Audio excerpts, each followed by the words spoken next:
Emotional intelligence. We can teach it to our children to create a more peaceful world.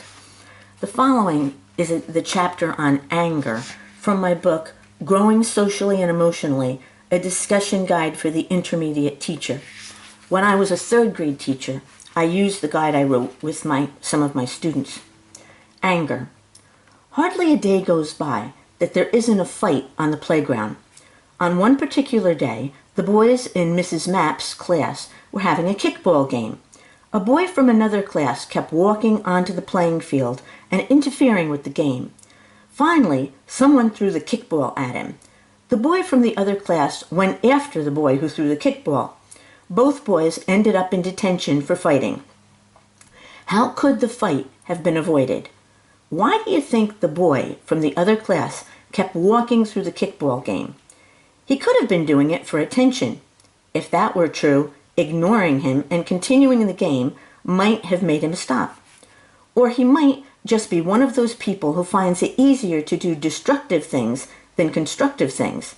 To help him use his energy in constructive rather than destructive ways, the class might have invited him to join in playing the game. Throwing the ball at him was a hostile act. Hostility usually only leads to more hostility. Hence a fight broke out, and both boys involved got detention. The challenge that the class playing kickball faced was how to change the situation, get the boy to stop interfering with the game without being hostile. What would you have done? Even in the classroom, the boy who interrupted the kickball game seemed to be a pretty angry person. He would talk out in class without raising his hand. He sometimes talked back to the teacher. He was often rude or mean to his classmates. He seemed to be a tough little character. But underneath his anger was a lot of sadness. He had started misbehaving when his parents got a divorce. Like this little boy, people that seem angry may really be sad or afraid. Do you remember a time when you were very young? You may have crossed the street alone, or worse yet, actually played in the road. Do you remember how angry your mother was? Underneath her anger, she was really feeling fear. Fear about what might have happened to you if a car had come. So the next time someone seems angry, look a little closer. Are they afraid? Are they sad? Are they embarrassed?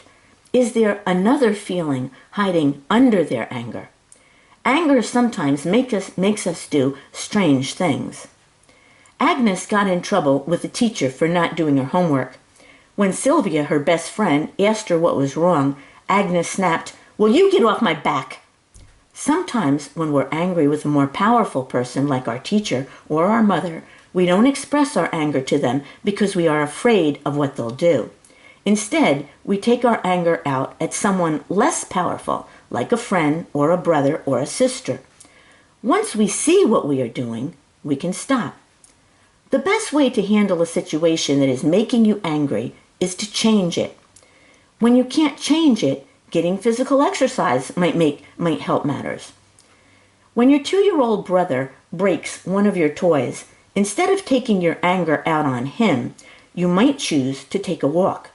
It will make you feel better. For the same reason, some people like to punch pillows. Anything is okay that helps you to let the anger out without hurting somebody. Sometimes it's hurt feelings that cause anger.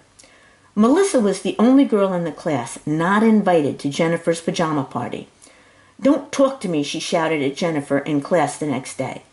Instead of acting angry, Melissa might have told Jennifer how hurt she felt that she wasn't invited to her party. Remember, hostility only leads to more hostility, whereas telling a person the feeling under the anger, "I'm hurt, I'm afraid, I'm sad," is a better way to handle your feelings. If you're sad, a good friend might help to comfort you once he knows what you're feeling. If you're hurt, he might try to make things up to you. If you're afraid, he might support you. But if you're angry, you might only make him angry in return. Nobody can make you angry. You make yourself angry by thinking things should be different than they are.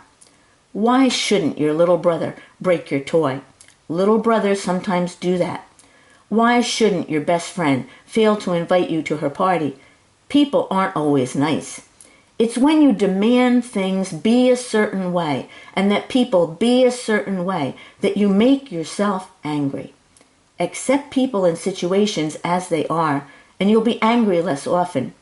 That doesn't mean you shouldn't correct your little brother or even drop a friend who doesn't consider your feelings. It is just better to use your energy to change the situation, to make it better instead of simply complaining about it. Exercises. Number 1. The next time you get angry, see if under the anger you're not afraid of something, sad about something, or having some other feeling. 2. Share your feelings with a trusted friend. Feel free to tell them when you're sad, happy, afraid, or angry. Number 3. Remember, when someone is acting nasty, they may not be angry at you. They may be angry at some other more powerful person or about something else. Number 4. Get physical exercise to make yourself feel better when you're angry at something that can't be changed. Punch a pillow. Take a walk. Number 5. When something makes you angry, try to change it if you can. Activity 1. Getting in touch with your feelings. Frequently, anger is a cover for other feelings. Directions. To keep in touch with all your feelings, keep a feeling diary. Each night, record the hurts, disappointments, embarrassments, and other feelings you had during the day in your feeling diary. Activity 2. Venting your anger. When we express our anger, it helps us to feel better. But sometimes expressing our anger would only get us into trouble. So we need to find a safe way to express our anger that won't hurt anybody or get us into trouble. Directions.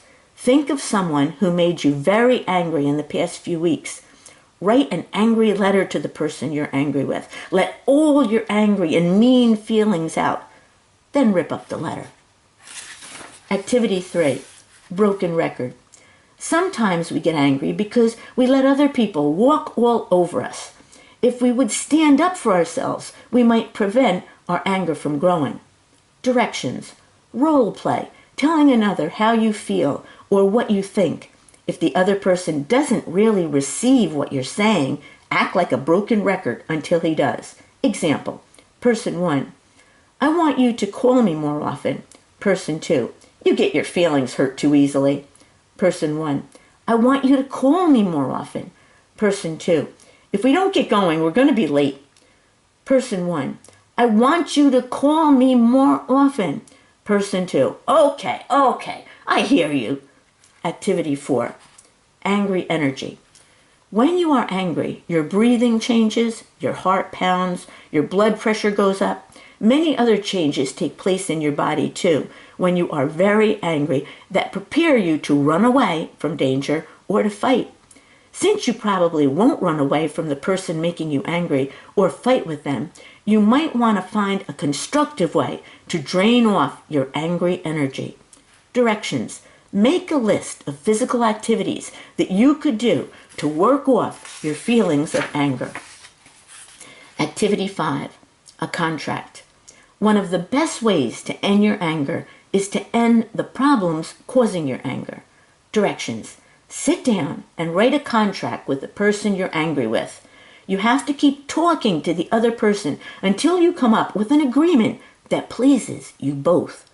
The important thing is for you both to get enough of what you want to stop being angry with each other.